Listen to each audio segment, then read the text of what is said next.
నమస్తే అండి. నేను డాక్టర్ తేజ. తేజ పాలిక్లినిక్‌లో పల్మాలజీ కన్సల్టెంట్‌గా వర్క్ చేస్తున్నాను గుంటూరులో. ఇవాళ మన టాపిక్ వచ్చేసి indoor air pollution, air pollutants.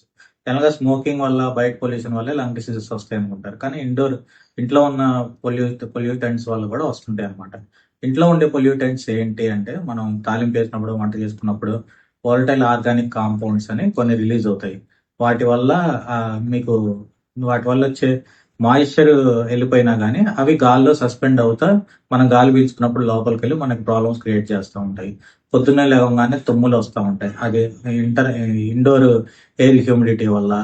AC ఏసేసి మనం అట్లా వదిలేస్తాం కాబట్టి, ఆ హ్యూమిడిటీ మెయింటైన్ అవ్వకపోవడం వల్ల, ఏసీ ఏసి వదిలేసి డోర్ క్లోజ్ చేసి ఉంచుతాం. వెంటిలేషన్ లేకపోవడం వల్ల ఈ వోల్ట్ అదే ఇంటర్ ఇండోర్ ఆర్గానిక్ కాంపౌండ్స్ కానీ, ఇంట్లో ఉండే ఎలర్జెన్స్ కానీ, అవి బయటకి పోకపోవడం వల్ల వచ్చే ప్రాబ్లమ్స్ ఇండోర్ పొల్యూషన్ వల్ల వస్తాయి. ఈ ఇంకా పెర్ఫ్యూమ్స్ వల్ల కొంతమందికి వస్తుంటది.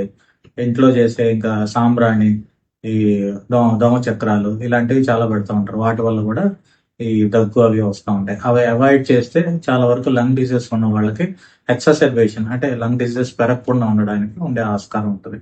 Thank you.